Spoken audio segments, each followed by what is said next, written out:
पाली जिला वापस जोधपुर रेंज में आ गया है। तो पाली जिले का एक ये औपचारिक भ्रमण था। वैसे अनौपचारिक भ्रमण तो हुए, औपचारिक भ्रमण था ताकि पिछले वर्ष में पुलिस का क्या कार्य परिणाम रहा, कहाँ कहाँ हमारी त्रुटियाँ छूटी, कौन कौन सी प्राथमिकता के क्षेत्र ऐसे थे जिन पर आगे ध्यान देने की ज़रूरत है, नए साल की क्या प्राथमिकताएं होनी चाहिए। करीब करीब सारे थानाधिकारी नए लगे हुए हैं, तो इनके कार्य करने का तौर तरीका क्या होना चाहिए, किन चीज़ों पर ध्यान केंद्रित होना चाहिए, किस तरीके से अपराध एवं अपराधियों पर अंकुश लगाया जाना है, किस तरीके से जन साधारण के मन में व्यवस्था के प्रति आस्था मजबूत की जानी है,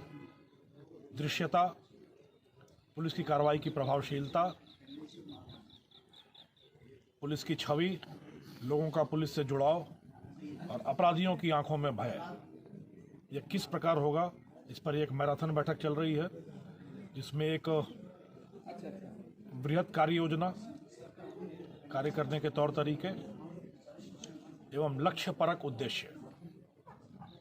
उदाहरण के तौर पे एक्ट की कार्रवाइयों में कैसे लक्ष्य होना चाहिए। KPI 1, KPI 2 राज्य सरकार की तरफ से निर्धारित है महिला अत्याचार और फरार अपराधियों के बारे में, तो उनके बारे में लक्ष्य दिया जाएगा। क्या सीमाएं हैं, कहाँ समस्याएं आ रही हैं, इन सब पर विस्तार से भी चर्चा शुरू हुई है। मेरा मानना है कि आने वाले दिनों में आप लोग पाली पुलिस को एक नए कलेवर में, एक नए जोशो जुनून के साथ, एक नई प्रभावशीलता के साथ, एक नए अंदाज में जनसाधारण के साथ जुड़ाव के साथ एक बेहतर पुलिसिंग, विश्वासपरक पुलिसिंग और अपराध पर केंद्रित पुलिसिंग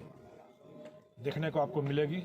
उसी के लिए हम लोग सब मिलकर अभी मंथन कर रहे हैं और फिर भागीरथ प्रयास शुरू होगा। व्यवस्था के बारे में, सुव्यवस्था यानी जो बुनियादी ढांचागत आधारभूत संरचना है, उदाहरण के तौर पे जो पुलिस की गाड़ियां हैं वो चाक चौबंद होनी चाहिए, नेशनलाइजर मशीन है वो ठीक होना चाहिए, नाकेबंदी के बिंदु हैं वो ठीक होने चाहिए, थाने का दूरभाष काम करता होना चाहिए, जो लैंडलाइन है, थानेदार के नाम की नाम पट्टिका होनी चाहिए, थानों की सीमाओं के पट्टिकाएँ लगी होनी चाहिए, वायरलेस सेट दुरुस्त होना चाहिए, लाउड स्पीकर दुरुस्त होना चाहिए। ये सब जो आधारभूत चीज़ें हैं, या जो नए चेंज होकर अधिकारी आए हैं उन अधिकारियों के पास फाइल का जो टेक ओवर हैंड ओवर है वो हो जाना चाहिए, charge hand over take over हो जाना चाहिए। तो व्यवस्था है हमारी, आधारभूत व्यवस्था है, उसके लिए अभी कल से हम लोग ऑपरेशन सुव्यवस्था भी शुरू कर रहे हैं। पूरे रेंज के सभी जिलों में चलाएगी। ये 15 तारीख तक चलेगी ताकि एक आधारभूत जो संरचना है उसको पहले सुदृढ़ कर लिया जाए और उसके बाद फिर कमर कसकर काम पर लगा जाए।